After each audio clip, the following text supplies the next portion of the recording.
Hello and welcome to a TAW special show with me, Jay McKenna. You're probably wondering why I'm in the hot seat today and not one of the more illustrious and well-prepared presenters.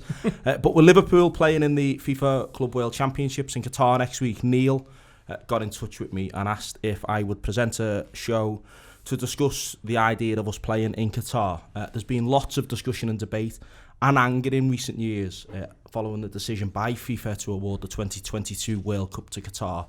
And mainly this has often been in a football context and the ethics of FIFA's decision-making processes. There has, though, been questions raised about the suitability of Qatar as a country and their track record. And so joining me to discuss some of these issues and get their thoughts on it are Neil Atkinson and Andy Heaton. And a disclaimer from me at the outset, I've been fairly outspoken about Qatar, I think, on Ban This Filth shows, both to beat Neil Dockham, but also in all honesty. And I wrote a piece which we'll reference on this around the Qatar World Cup. My day job working for the TUC, we've campaigned on some of the issues around Qatar, and so have the wider trade union movement. I've recently done a piece with joe.co.uk about Qatar and the World Cup and football being hosted there. And I'm also, to be clear, not going to Qatar. It's not a place I would plan to visit, even for the football.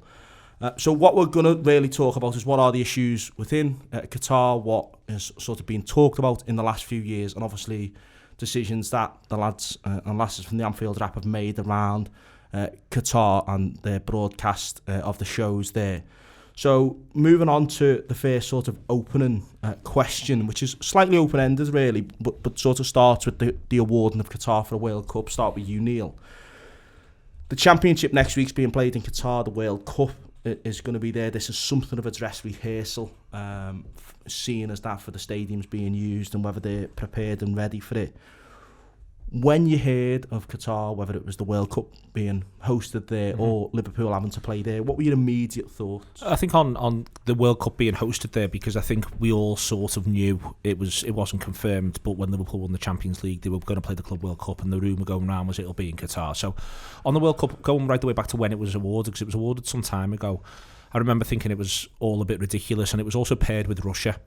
And what you just said there in the opening, I think, is really interesting, because I think the first thing to take from this is I have very little faith in FIFA or the IOC, for that matter. I want to be really clear about that. That it seems to me as though there's some unbelievably opaque practices that go on around the awarding of these massive scale tournaments to everybody, and I want to be really clear about this. I suspect that if we were to get an absolute truth and reconciliation about London 2012 and the Olympics, there would be a few times where some people have promised some things over some dinners that you can go, not sure about that. And I think that within all of these conversations, as much as possible, and as I've had to think about this, because the big thing that changes when we win the Champions League is doing what we do with the Anfield rap, just being Liverpool supporters in general. We suddenly have to engage with the idea that, well, we need to engage with this. It's the easiest thing in the world when the World Cup is there in 2022 to play a load of big Scouse not English cards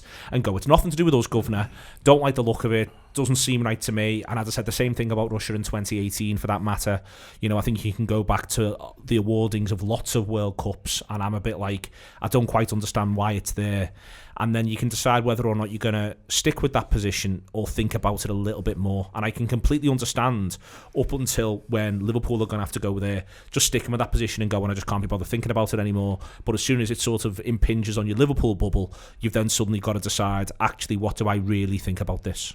Yeah, and it does feel like it's come into people's mindset more now that it's a realistic prospect that you might have to go there. We were able to proffer up a view and an opinion when it was going to be lots of people supporting England there. Andy, there's something in this though, and around the idea of this, I think often just being seen through a football prism.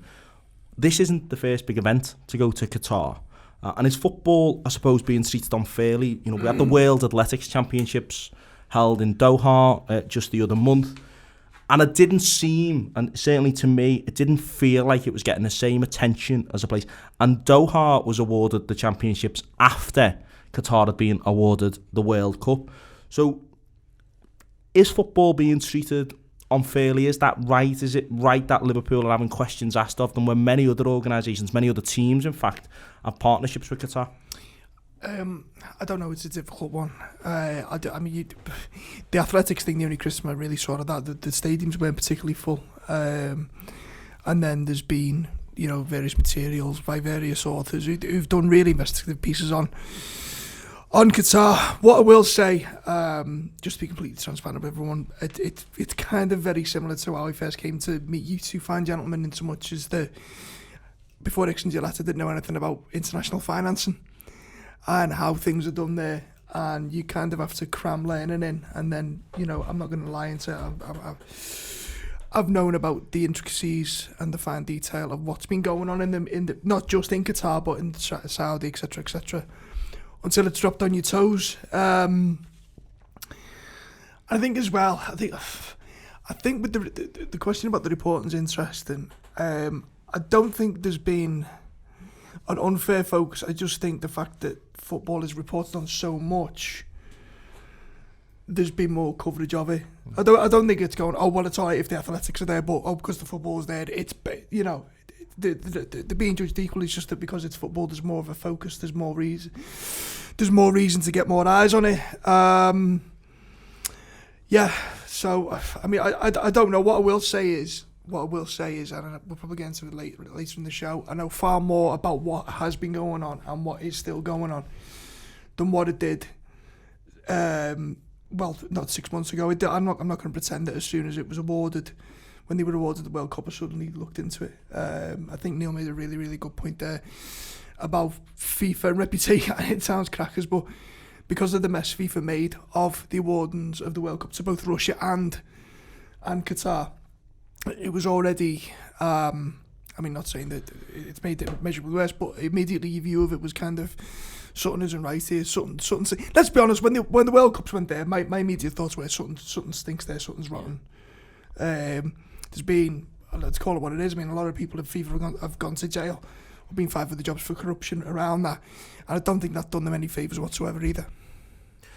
Neil, that thing, is there something in that football, because they've awarded Qatar the World Cup, we are more aware of these issues, and maybe as a consequence, because Liverpool are going to play there and everybody wants to talk about Liverpool in various different contexts, are we seeing more of this? And is that maybe there's a good thing in this for all the comments and views I might have? I think this is all the part of all of this is, there's something that I sometimes think, and just it's now well known that there was a meeting had with people from Qatar, and that Spirit of Shankly were there, and Paul and Anne was there with Cop Out, and me and Andy were there just to offer a perspective and also to listen more than anything. And one of the things that I came out of the first meeting we had, because there's been two, thinking was, why on earth have these people wanted the World Cup? Genuinely, one of the things I came out of it was, why did Qatar feel as though it wanted the World Cup? And we can go into that more later on, and all the time you talk about sports washing and all of this sort of thing. But the one thing it's done is it's thrown an unbelievable amount of focus onto Qatar, its working practices, the society as a whole, its issue with LGBTQ plus people. It's thrown an unbelievable focus on. And I think, I still wonder if this is one of those things that as and when, I can imagine there's loads of people in Qatar.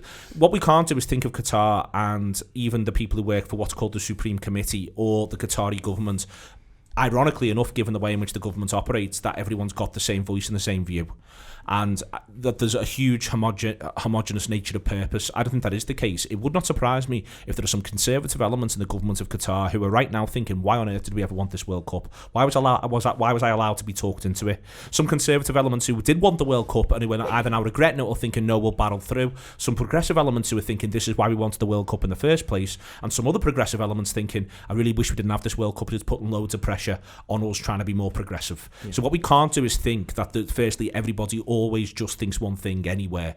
But as a massive part of this, I am genuinely, now looking at all of this with the Liverpool stuff, with the press there's been recently, the press there's been since about 2011 around the awarding of the tournament, with the way in which there's now the issues around the blockade, with the way in which the global press operates. I am genuinely astonished that Qatar, if you wanted to keep Qatar as a both big and small C conservative, to use Western language, place that has questionable practices and has an unbelievably obscene outlook towards LGBT people, then don't have a World Cup there. Don't have a World Cup there. And I think what you're sort of saying there is that, is there going to be some sort of, And will there be, because the World Cup, some sort of profound leap forward? Absolutely not. I don't see how that's possible. But the flip side is there's going to be loads of people asking loads of questions all the time. And I think that a lot of the people who've campaigned aggressively on this have done, so far, a really good job of putting profound issues into the public domain. But that, to me, then thinks, if I'm just trying to be someone, as I say, who's unbelievably conservative, part of a regime, then I don't quite understand why I want the spotlight shining on me. And I think all of this is one of the things that makes it really, really complex, and makes even the idea of, well, why give it to Qatar in the first place, a much more complex question than just presuming it's stuff that's done in brown envelopes or anything like that. Because if there is the desire to change the region or to throw a spotlight onto the region, then you can make a pretty strong argument. One of the best ways to do it is to put the world's second biggest sporting event there. If you wanted to do that, like if you were to literally write that plan, that might be something you'd think of doing. Well, coming on to that then, you know, there is this feeling, an idea, and I think it's almost a legacy of Blatter, I suppose, for all his faults, but the legacy was that he wanted to take football around the world. Yeah. And when Qatar got the World Cup and Russia had the World Cup, there was a feeling that it was taking it to places where it wouldn't ordinarily go and help them grow the game. Is there a role for football in doing that? And what are the checks and balances that there ought to be before that takes place? So my biggest thing is, the thing I don't want to hear from anyone, from any Liverpool supporters, from any football supporters in Europe, full stop, is complaints about when it is in 2022. And the reason why is because where the World Cup, because it works around a European footballing calendar, normally falls, it breaks Brazilian seasons in half, the American season in half. We're unbelievably privileged that so much of football basically works around our calendar in the United Kingdom and in Europe. That so much of it basically works to our timeline and our wants and needs most of the time. So the biggest criticism that just makes me immediately want to say, shut up, is the idea of, oh, well, it's going to ruin the season 2022-2023. Nonsense. Doesn't matter, shouldn't matter. Other countries are putting up with this all the time. So then the next part of that becomes, do you actually think the World Cup belongs to the world or not? And I can sort of go both ways on this, in that there's part of me that will be perfectly happy for the Champions League final every year to be in Germany, because we know they'll do a great job. The stadiums will be really great. It'll be safe. The policing will be spot on. Accessible. And it's accessible. And so you can just sort of say, well, let's just do that then forever. And that's fine. And we could just do the same thing with the World Cup, just give it to 3 or 4 countries and say, listen, these are the countries that have shown they're the best at putting the football on, and we loop it around. I think if you do want to say it is the World Cup and it belongs to the world, and this is where it is a little bit difficult as a Liverpool supporter, because genuinely I'm not a Scouse nor English person, but I'm not that bothered by the World Cup until there's a World Cup on telly for me to watch. Like some of the lads we know went to the World Cup in Brazil, and they all had a great time.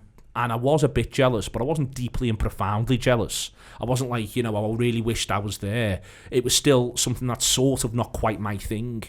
So with all of that, I sort of feel a little bit like, well, if you want to say it's the World Cup and it belongs to the world, then it should go to places in the world that are unexpected. It should go to different regions. It shouldn't always just be in Europe. It shouldn't always just be that the games kick off at 3 p.m. and 8 p.m. It should be that it challenges all of that. And I think that's not a bad thing. No. Andy, Neil's right there about how people see it in a football context and taking this around the world. The big criticism that's come, and I personally have an issue with on Qatar, is that the people on the backs of literally whom this is going to be built, migrant workers primarily, there's lots of issues that they're facing in Qatar that are being rightly highlighted by International Trade Union Confederation, the ILO, Human Rights Watch, Amnesty. And those issues, just to cover some of them, I wrote a piece back in October 2016 for the Anfield wraparound Design for a World Cup campaign. Kafala system, which is essentially you have a visa-based system and your employer controls your right to leave your job and leave the country in turn. Workers' rights treatment, so the conditions they were living in, being transported to work in, the heat they were working in, the deaths of workers. The last released figures were in 2013. Around 500 workers died that year, 385 of them from unidentified causes. They've not released figures since. There's a real concern about the health implications and people literally dying at work in this case.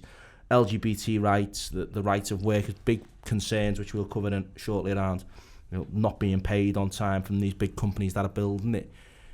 When FIFA makes a decision and to host competitions there, whether it's the World Cup or whether it's the Club World Championship, is there a feeling that they should be addressed as a consequence of being awarded it, or before you're awarded? Is there almost a qualifying criteria? There is. I mean that's the big question. I mean, you talk about the kafala system. What I will say, and I'm not here to defend anyone, I'm only here to give my opinion on it. What I will say is that, you know, and not to say better late than never, absolutely not. My personal opinion, the conditions should never have been as bad as they got before they were awarded it.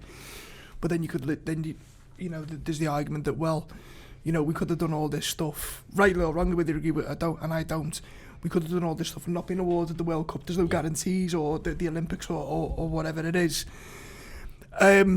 Look, there's no doubt, and it's still ongoing now. The conditions for workers over there aren't ideal, but also at the same time, you can't deny that steps have been taken. I think I was reading the Amnesty report saying that, and this is where it gets confusing. When we've had the meetings with the Supreme Committee, there's been a very firm focus on the stadium projects and the conditions around the stadium projects. I read in the Amnesty report that only 2% of the workforce were working on those stadium conditions. Yeah, exactly. So it's hard to really give and this is me chickening out, Jay. I'd rather just be... This is the reason for us to have this conversation. That's why Neil wanted it. I can only really speak of what we've been told. What I will say is... What did they tell you then? What was the experience of those meetings then with the Supreme Committee? Crackers. Yeah, mad. No, Jay, honestly, the maddest... The initial meeting was supposed to go on for, an hour? And we were there for 4. So it's hard for me to...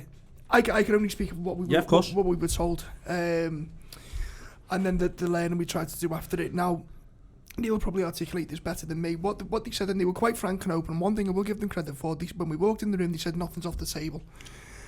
And I found that, in my experience, I found that to be the case. They went through the plans, where they went, where they started and where they are now, and there seemed to be an accelerate, correct me if I'm wrong, Neil, there seemed to be a changing of the guard about 2-3 2016. years. 2016. And things have seemed to accelerate since then. There's been various bodies in, and the various investigations, and things do seem to be improving. That being said, you can't get away from the fact that this only represents a small minority of people. Yeah, of the migrant workforce, sorry. When I say it's crackers, what I mean is there's loads and loads of things. So what's really interesting is that you've only mentioned it there once, and you're the first person actually I've heard say it in context of Qatar. You mentioned big companies. So one of the things that I've always thought is Qatar is doing X, Qatar is doing Y, and actually what's happened is that Qatar has essentially it's best to almost think of all of Qatar's construction work as privatised with a central governmental focus. Yeah. So everything that's going on there's privatised. Most of those companies that are working in Qatar aren't Qatari. They're companies that are from other countries around the world who have either got building companies... UK and European construction companies? An unbelievable number of, for instance, UK and Italian companies out there. And they are the ones who have gone out, have said they'll do this work, and who are part of this, using the kafala system in order to be able to bring employees in and go from there. That's really interesting, the first thing that's interesting in of itself. The next thing that's interesting is that we talk immediately about Qatar 2022 as though the only thing that's going on in Qatar is the building of the stadiums for this World Cup. As Andy says, that's only 2% of the workforce. So I can listen to what we hear from the Supreme Committee around the World Cup, and I can think that genuinely take it at face value and decide I do take it at face value. But as Andy says, it's only 2% of the workforce. And that if they're trying to, around the Supreme Committee, create a set of values and a set of practices that they can then push around the rest of Qatar, which is what I think they are in part trying to do, then that's really good. But the flip side is they're only a really, really, really, really small sample to do this. And that also part of why there is an acceleration towards 2022 for things like metros and stuff like that, which are the bigger building projects that are ongoing, because you need to be able to move people around. Yeah. Well, they don't come under any of the figures that are getting discussed around stadium development. And this is the concern for me when I have this, when I hear that, they give explanations for things around the 2% of workforce. Amnesty acknowledged that in their report. But as you rightly point out, not all of the things being built are World Cup projects, but will be used in the World Cup, or will have been used in 2019. And I remember having this conversation with someone from Liverpool when we knew the Club World Championships were going to be there. And my fear for Liverpool, for example, looking after them thinking about their reputation, is that Mo Salah, Virgil van Dijk, Sadio Mane are going to walk into a hotel, a luxurious hotel, stay in there, and there'll be a news story from out 3 years ago. 20 workers died building that World Cup, earning a relative pittance for doing that. But didn't Liverpool? I read that Liverpool pulled out of a hotel for this. Of a hotel that they were offered. Liverpool have checked this, and they booked in somewhere else because they'd investigated. They'd done their own investigations. So on that basis, no, but why should they be offered it in the first place? No, well, this maybe leads to the thing then about the role of football to use this to enforce some political change, and just draw you to two things. Sepp Blatter in 2013. Was asked around FIFA influence in the kafala system and the Qatari labour laws, and said that FIFA can't make Qatar change. The Independent ran a story on that. Yet what we seen in Brazil in 2014 was that FIFA did get Brazil to change the laws, mainly around alcohol consumption inside stadiums. So is there not an hypocrisy from football authorities that they won't leverage their power for a wider good, but will for sponsorship? Absolutely, yeah. I mean, don't get me wrong on that. And this is back to the idea that a lot of this conversation and the idea of the award and the thing in the first place comes back to a conversation around FIFA.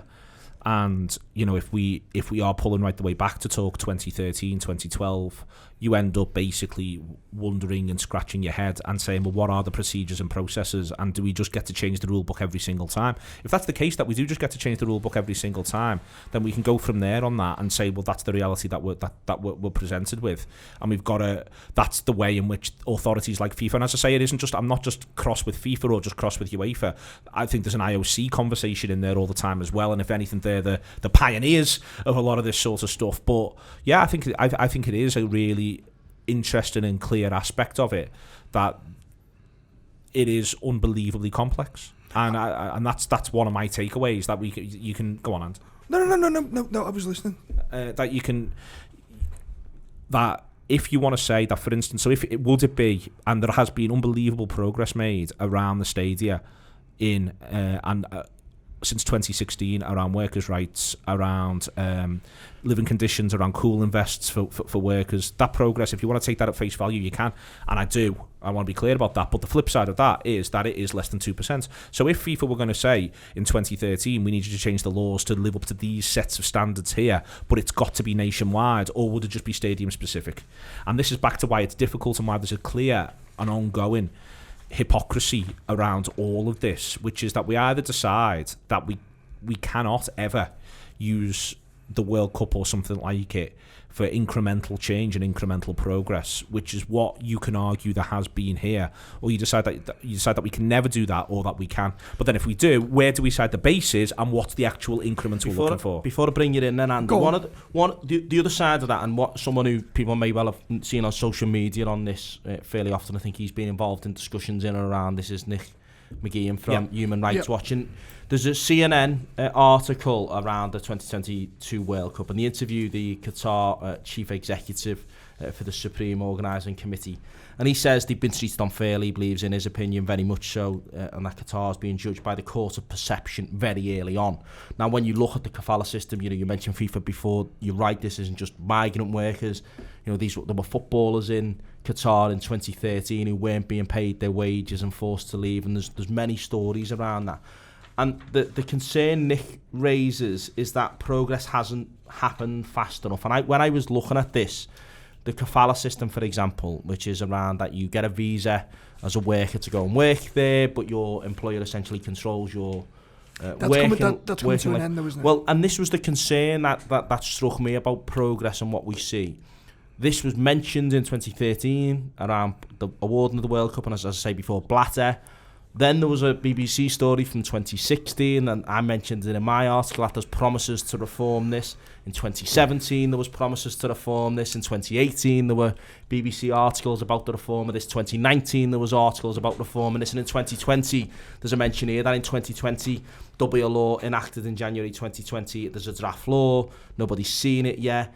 There's been work with the ILO, and there is progress. There is certainly the attitude to the idea that this can change has shifted. I think the real concern would be is that, and we mentioned sports washing before, and we'll come on to that, but will Qatar get all of the good from this, i.e. they'll have hosted the Athletics World Championships, they'll have hosted the European Champions in LFC, and you'll get all of those images, they'll get the World Cup out of this, and the change that we might want to see might not have come quick enough. Right, so I get the sense that, and correct me if I'm wrong, just my impression, Neil touched on it earlier, I think there's such resistance within Qatar. I think you've got, I wouldn't say factions is maybe the wrong word. I think there's had to be a groundswell of public opinion which has kind of forced them. I think, as Neil said, there's conservative elements which, without knowing enough of it, maybe slowed things down. I mean, even you saw some things down, even at ground level, they've had to move the game last week, which sounds mad. I think they are acutely aware of what needs to change, but only, again, we keep referring to this 2% thing, but only what's within their control. They can't control outside of that sphere. I think the will, I think that there's certainly the will within the Supreme Committee to affect genuine change, whether there's a countrywide will or the powers that be will follow through on that is a different question. I mean, you go on, Neil. Sorry. No, I was going to say that's the interesting thing. Well, on this, just before you come in on that, and I've been clear. I want to try and be balanced on this, and I have my own views, but they have taken steps. The Supreme Committee off their back got in touch. Spirit of Shankly raised concerns. They arranged those meetings. They've come over. They've listened by all accounts. They also arranged for Paul Aman and his partner. Paul is the chair of Cop Out, the LFC LGBT supporters group, to visit Qatar, and Paul wrote a post on their Facebook page, which we can share, around many of the concerns he had about visiting Qatar, but his experiences, and largely, Neil, that seemed to have been similar to the kind of meetings you'd had, an enlightening one where you learnt a bit more, but also a positive step that I think there's a greater appreciation of where Qatar's at, even if you would like them to do more. Yeah, I think speaking to them, and again, not just speaking to them and sort of credulously nodding along to everything that's been said, people are using phrases like workers' welfare forums around the work that's going on in the World Cup projects now. And then the idea is that the workers' welfare forums push out across the rest of the other parts of the workforce. There is a problem here where I go, so trade unions then? Yeah, can we have trade unions? And trade unionism is illegal there. And then I go, well, I don't want trade unionism to be illegal. You know, what I don't want is the idea that this stuff's grace and favour. Yeah. And that's immediately the stuff that goes to your head. Or they'll turn a blind eye to you being LGBT. It's illegal and you can be killed for it, but they haven't killed no one for it, so we're almost saying, oh, well, aren't they nice? Exactly, and I think that across the board, this is the sort of... You know, all the conversations are remarkably complicated, and I hope that if there's one thing that comes out from this is that it is, you know, do you want there to be incremental change? Because what I would like genuinely is for the people that I've met, and as I say, people who I've got, you know, I'm not going to say, as I say, that we listen credulously to everything they said, but I listened to what they said, and they seemed as though there was a direction of travel that they genuinely wanted to go in. They had bodies of evidence from external bodies they were able to call upon. Some of it's been cited so far in this conversation, that there's been progress and change, especially since 2016, and I would quite like them to win the argument in the nation of Qatar. Because I want to be really clear about this, that the main thing I took away from those meetings was that there's an argument that's going on in the nations and in the corridors of power of Qatar as to exactly what Qatar's meant to be and what it wants to be, and how it wants these laws and these practices to operate. And I think that that's almost the most important thing. You know, that one of them actually mentioned in the meeting about, there was an example of collective bargain that had actually happened in the last sort of couple of months. And he did so not as it was like he was proud of the fact that there'd been some collective bargaining, proud of the achievements around making companies, auditing companies on who paid the finder's fee, because what a lot of these companies had done was take the finder's fee from the workers' wages, and they were pleased that they'd been able to put that back in. Lots of examples of them. And again, I'll say the other thing about these companies is these companies are not, or often not, Qatari companies. They are companies that are British, that are Italian, that have other nationalities around them. And so much of it made you think that there's this thing that's happening in the middle of what's effectively a desert, which is and so much of it reminds me of 19th century Britain. It's very politically complicated around there at the minute anyway, with one thing, with the blockade, etc. and so on. Yeah, great public works that come and have come at a cost of lives in a 21st century environment where the world is watching, where simultaneously lots of the attitudes are at best 19th century. And I mean that both towards the workers, the staff, and the way in which they're treated, and in terms of the conversation around, for instance, homosexuality. And you're trying to bring, and as I say, I'm going through these meetings, and I studied history, and a lot of the history I sort of studied was Labour history. You know, a lot of it made me think of Lord Lever, of what's literally a Port Sunlight right now. And I was as I say, I'm like, I would love, even like the proudly saying, and I understand why, that they've worked on the nutrition of the workers. And there's part of me that wants to say, it's not your place to tell them what to eat. But the flip side is they're thinking, well, this is a welfare question. We want to work on the workers' welfare and working on the diet. And then you think about, well, we've got dietary programs in this country, etc., etc., etc. But there's these things that sort of run through your mind when you're in these conversations where you are left to sort of say, okay, do we think that we've got the world right? Well, at the minute we're recording this, there's a general election going on and it really doesn't feel that way. But do we feel as though we've moved in? Yeah, of course we do. Do we want other people to move there? Yeah. So do we do that by having a door that's open or a door that's closed? Well, this is a question I set out at the beginning that I wouldn't want to go to Qatar. It's not a country I certainly have on my bucket list of places to go to. But I have I have questioned that amongst myself because it's because I can see the lived experience for workers building this now. This almost idea that, it's built on their backs and on their lives. But equally, I've had to acknowledge that there's probably lots of places in the world I've visited that I haven't seen that happening because it's not in relatively recent history where that's happened. Would you go to pyramids? Well, that was what I would say. People, would go to Egypt. People would, travel across Europe. They will go and watch. I've been to the Colosseum and marvelled at the Colosseum, and that will have been built on and literally as, the ground in which many people were killed in the name of entertainment, let alone it being built. So is there a thing in this, Andy, that we're almost having to, or we are applying our own values and principles, and should we? Bloody hell, Jay. Well, mate, I didn't promise it was going to be easy. That's why I'm glad I'm sat on this microphone and not your one today. Christ alive. I think where I am with it is, again, I just feel like I'm parroting Neil, is the closed door thing. Are you going to deny, are you going to close the door on them forever on trying to progress? You know what I mean? And yet, for me, you've always got to start somewhere. And that somewhere may not be somewhere that you particularly like. It might be a horrible position. It might be, it might be horrific. And it has proven to be, whether it's workers' rights, their attitude towards LGBT. But are you forever going to close the door on them and deny them the opportunities to try and enlighten themselves? I mean, one thing that did strike me when I was reading through the materials he sent over is the amount of migrants in the country. A million more than there was in 2010, yeah. Now, whether they are 95% of the workforce and migrant, whether they're primarily the workforce or whether, I mean, just reading through Paul's thing that he put on Cop Out, he described it as very cosmopolitan, almost westernised to a certain degree, but only to a certain degree. It's like a Truman Show kind of bubble where certain things still go on.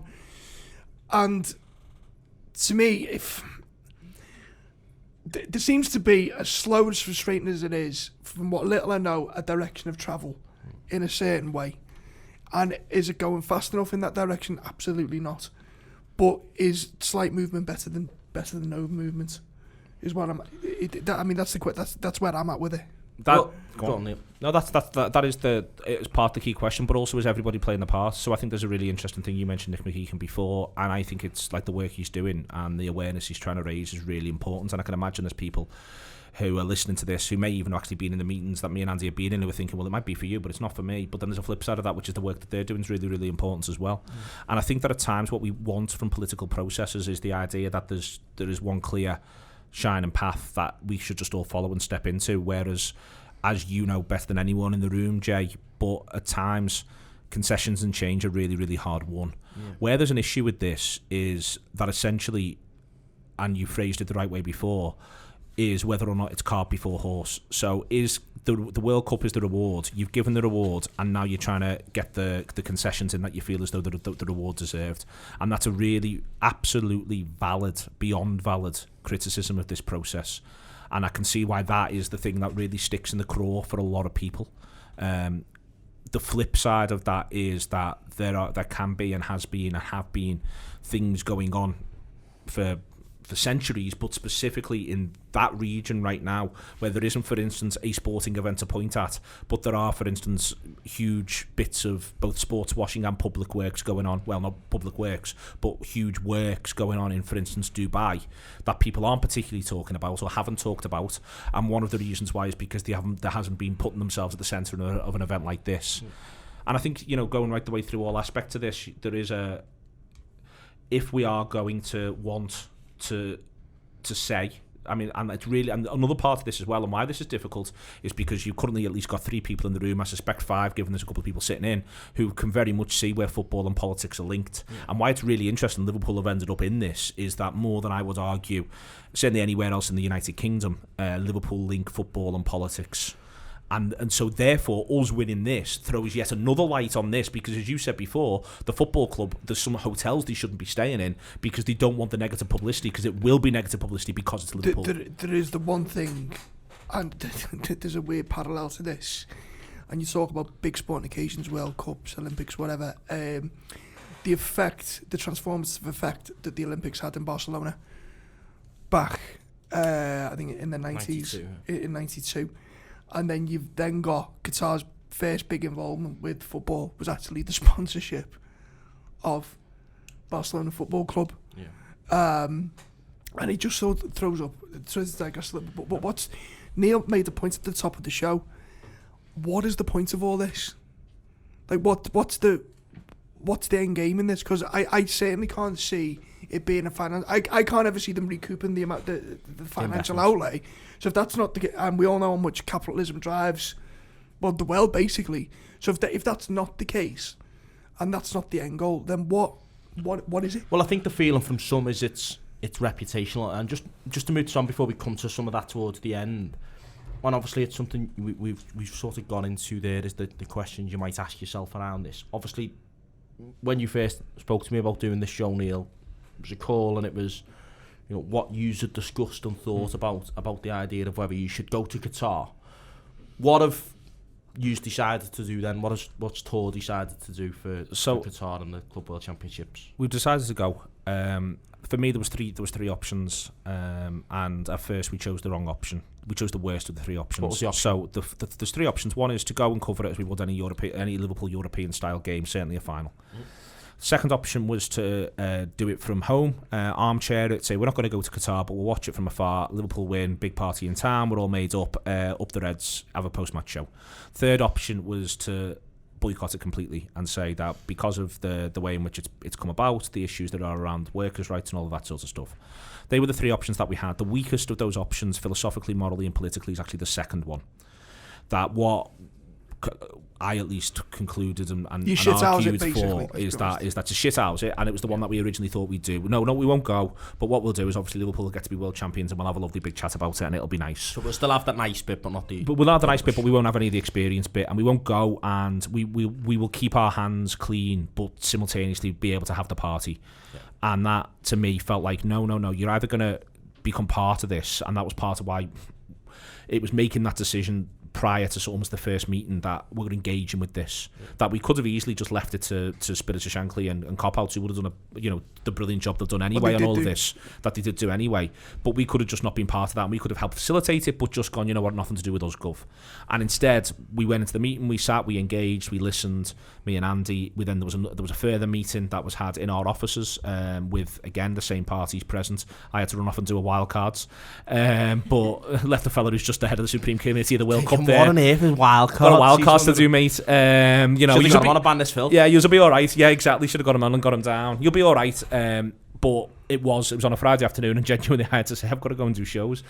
But there is a, we could have chosen to say that we could have chosen doing nothing to do with us, Gov. And what we're doing instead is we're going to go. And part of going is to see it and to come back. And part of doing this show is to start talking about it. And part of what I'd like to do after the fact is talk to some of those people who were in that meeting, both from the point of view of Cop-Outs and Spirit of Shankly, and also from the point of view, literally, of the Supreme Committee. Because I've still got concerns that are pretty mundane. I'd love to know how they think they're going to be able to do a World Cup in 2022, given where they're up to and everything that's going on. But I don't want to have that conversation now until I've gone and looked and experienced some of it and gone, right, this is where this is and this is where this is. And again, what I didn't want to do and don't want to do is get into, because we don't do that on these shows, and there's a number of reasons why, but what I wasn't going to do is have someone come in and just get mugged. Yeah. Like, here's all my Amnesty International reports, talk about this, whack it in front of them. That's not fair. I think that there is the idea of wanting to bring people in and hold them to account, certainly, but not, I'm not in this to effectively become you know, Roger Cook, one for the teenagers there, figure of trying to absolutely doorstop anybody. So all in, what we want to do is, but there's something else as well, which is there's another story here, which is we also need to tell the story of Qatar. There's people in Qatar, there's people, normal people, insofar as it may not, a lot of aspects of their lives might not be normal to us, but people in Qatar who've got jobs and lives, who support the Reds or who don't support the Reds. And I thought there was a really good piece on The Athletic about this, where one of the last things the fella says is just cover it fairly. Yeah. And I feel as though we can't do the next bit of this and revisit loads of these questions, which there will not be definitive answers to until we've gone. Andy? The one thing I will say, but the thing I took most from the first meeting we had with them is how acutely aware that they are of the perceptions that people have of Qatar. I mean, without going into detail, there was a specific example cited, and I think they know the base from where they're coming from, and also I think they, as much as they can do, have tried to, or at least are trying to own that perception. And again, I'll go back to what I said earlier, whether there's the will from the higher uppers or whatever to change that, change that long term and make lasting change is a completely different question. But as Neil quite rightly said, until you, I think you can talk about it a lot more when you've actually been out there and judged for yourself. Do you think you'll get, and this is probably going to be a hard question because Dan Rowan asked this one of Anthony Joshua and his answer to it was less than impressive.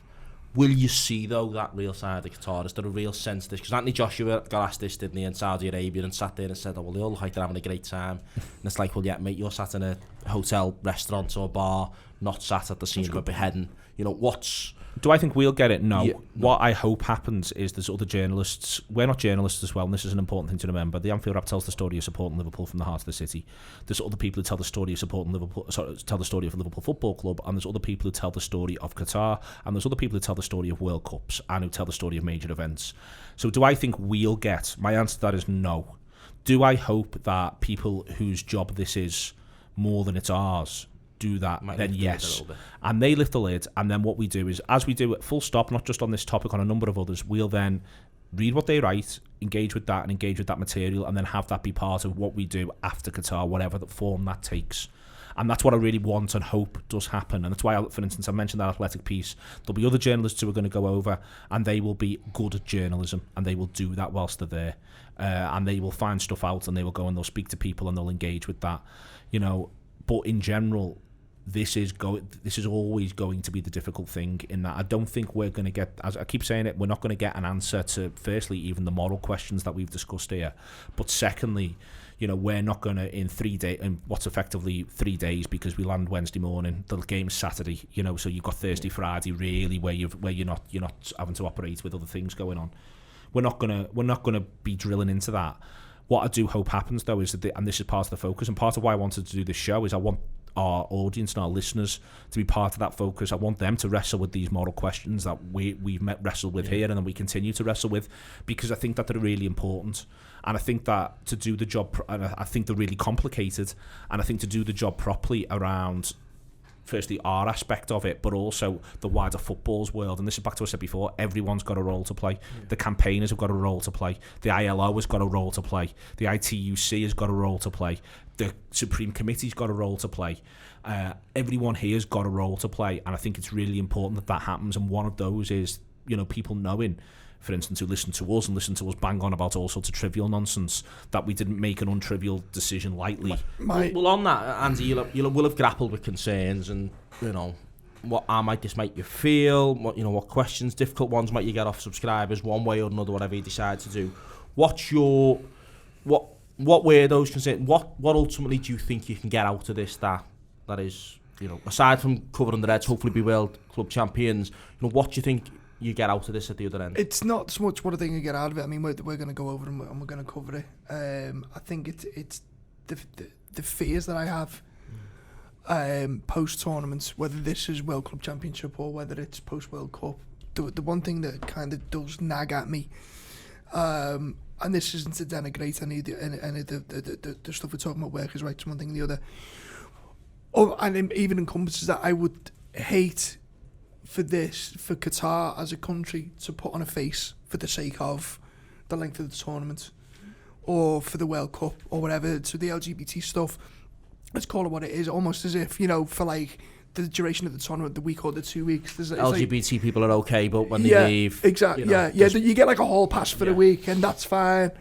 But then as soon as Stonewall have raised that concern, absolutely, that's because if that is the case, then well, you know, it's only confirming what everyone else is saying about them, and you know, there's a lack of sincerity in that. But then that leads into the bigger question. But what I asked earlier, what is it they want from this? Do they want to try and? But the work is right. It's the legacy stuff that worries me. Is it just for the sake of putting on a smile for the cameras when there's something big going on, or is there a legitimate appetite to make lasting change? And the legacy stuff for the whole region. I mean, there's a program anyway beyond Qatar. The whole region, and one of the early things in what come over and what they put in their original World Cup pitch was that the region needs 75 million more jobs by 2020. There's a lasting thing about bridging cultures, and bridging cultures goes both ways. You've got to cross the bridge in both directions, and I'm sure Liverpool supporters will do that when they go to Qatar anyway. By the way, it's not going to be quite as warm as everyone thinks. Just bear that in mind. Just before we finish then, because this is a nuanced issue, and it's very difficult, and you have clearly grappled with it, as many people will have around this. Journalists, even whose job it is to go and cover lots of these things, will grapple with this. There's the concerns, but it does seem like there's also opportunity in this as a consequence of Liverpool playing there. Personally, as individuals, would you go if it hadn't have been for Liverpool? Do you think Qatar would have been on your list? No, not at all. But I think as part of that though. That's what Liverpool has been. That's what Liverpool and football has been doing for Liverpool supporters since the late 70s. You know, one of the reasons why there's an enormous attitude towards Europe in Liverpool that is different to other aspects of the United Kingdom is because Liverpool embraced Europe and European football, the journey and the adventure more than other places. Liverpool's taking you to these places. Yeah, and I think that's part of why this matters, and when I say about bridging cultures, that's really important. In terms of the opportunity, what I want and what I'm part of why I've not wanted to necessarily interview or talk to on a show anyone from the Supreme Committee before we go is because I actually think that if we are serious about this conversation, then we're serious about having a conversation similar to this in 12 months, 6 months, 3 months' time. Yeah. Like, if we actually do care, rather than it just being something that you can put in a piece, if we do actually care about Qatari workers, then let's be asking about Qatari workers in 3 months, 6 months' time. And that's one of the reasons why I'm not in any rush to do like a summing up around this. As far as I'm concerned, from a Liverpool point of view, this doesn't finish when the trophy is hopefully lifted. This now, if we decide that we're making this part of that, we've had to think about this and wrestle with this, then it's an ongoing thing. And I think that therefore, I think people going to live it, see it, experience it, even just them people who can't afford to go or don't want to go, but also seeing bits and pieces on television, the responsibility is present to keep asking the questions and for us, again, to all play the role that we've all got to play. And I am prepared to take, as I say, at the face value of the good faith, people didn't have to come into a meeting with us, just as we didn't have to go into a meeting with them, that they are people who are trying to engage and wrestle with some of these questions on that Supreme Committee. But the issue that they have is, as Andy has said repeatedly, they are less than 2% of the public works that are going on in Qatar at the moment. So there is so much for them to do, even if they do it really well. And certainly up until 2016-17, you could have a fair few conversations around that. Yeah. And then that's a matter of starting from a base and incremental progress. And I think that's the thing, and that's why I understand all the frustrations and all the questions, because has the incremental progress been enough? Did the start come too late? And has the base always just been far too low? Yeah, well, I suspect there'll be lots more. Those people are I suspect there'll be lots more on this. Certainly in or around Liverpool playing there next week. Certainly in the run up to 2022. I hope people have found that at least insightful to understand that it is a very complex issue. There is no automatic right or wrong answer, even for those who hold very strong views on it. There are no, even of those organisations that are extremely critical, there is none that are particularly saying Qatar shouldn't be allowed. They're just asking Qatar to change, just usually at different speeds. Hopefully Liverpool being there next week casts a spotlight on some of the big issues, and certainly a World Cup will as well. I hope you've enjoyed listening. Thanks to Neil, thanks to Andy, and thanks to Lizzie for producing.